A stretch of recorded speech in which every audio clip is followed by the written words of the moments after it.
আনন্দপুর সরকারি প্রাথমিক বিদ্যালয়ের মাঠ ও টিলা বিক্রির অভিযোগ সাবেক ইউপি সদস্য ফজলুর রহমানের বিরুদ্ধে।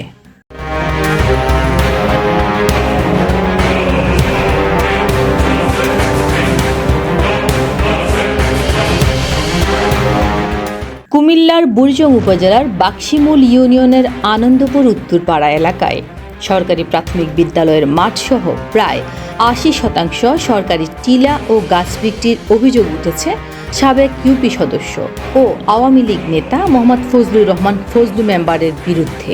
এই ঘটনায় এলাকাবাসীর পক্ষে স্থানীয় সচেতন নাগরিক মোহাম্মদ সোহাগ হোসেন জেলা প্রশাসকের বরাবর লিখিত অভিযোগ দাখিল করেছেন। অভিযোগে উল্লেখ করা হয়েছে, মোহাম্মদ ফজলুর রহমান পিতা মৃত জাবেদ আলী সাবেক ইউনিয়ন পরিষদ সদস্য ও ৬ নং আনন্দপুর ওয়ার্ড আওয়ামী লীগ সভাপতি। সরকারি সম্পত্তি আনন্দপুর উত্তরপাড়ার দ্বিতীয় সরকারি প্রাথমিক বিদ্যালয় মাঠ ও আশেপাশের আনুমানিক ৮০% টিলা অবৈধভাবে বিক্রি করেছেন। প্রতি শতাংশ টিলা ৮০,০০০ টাকা করে বিক্রির অভিযোগ রয়েছে। এছাড়া বিদ্যালয়ের মাঠের পূর্ব পাশে অবস্থিত আরও প্রায় ৪০% সরকারি টিলা ও গাছ বিক্রির অভিযোগ পাওয়া গেছে। অভিযোগে উল্লেখ করা হয়েছে, এই অংশটি আব্দুস সাত্তার মিয়া নামের এক ব্যক্তির কাছে একই মূল্যে বিক্রি করেছেন বাচ্চু মিয়া গং।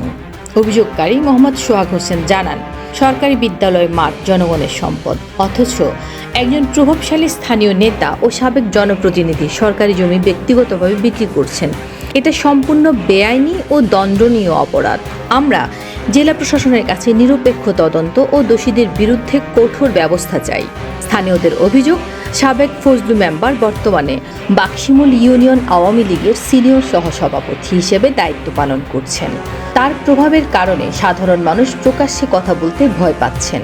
তবে এলাকায় বিষয়টি নিয়ে তীব্র ক্ষোভ ও অসন্তোষ ছড়িয়ে পড়েছে। এ বিষয়ে স্থানীয়রা প্রশাসনের হস্তক্ষেপ কামনা করে বলেন, সরকারের সম্পত্তি বিক্রি করে কেউ পার পেয়ে গেলে ভবিষ্যতে অন্যরাও এমন কাজে উৎসাহিত হবে।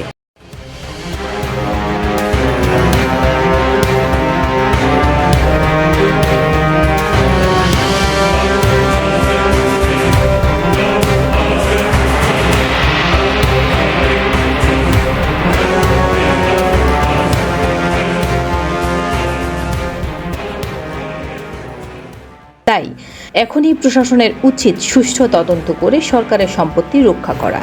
জানা গেছে, অভিযোগটি জেলা প্রশাসকের কার্যালয়ে পৌঁছেছে।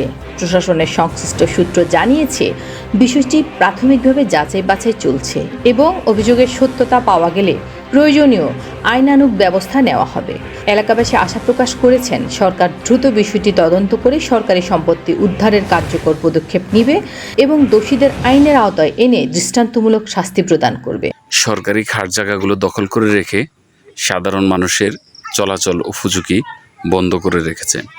এই নিয়ে অভিযোগ করে দেখা যায়, প্রায় ৮০% জমি ফজলু মিয়া সরকারি খাস জায়গা এভাবে বেড়া দিয়ে বন্ধ করে রেখে মানুষের চলাচল ঝুঁকিপূর্ণ করে রেখেছেন এবং এই নিয়ে কথা বললে মানুষের উপরে হামলা এবং মানুষকে বিভিন্ন হয়রানি করার অভিযোগ রয়েছেন ফজলু মিয়ার বিরুদ্ধে।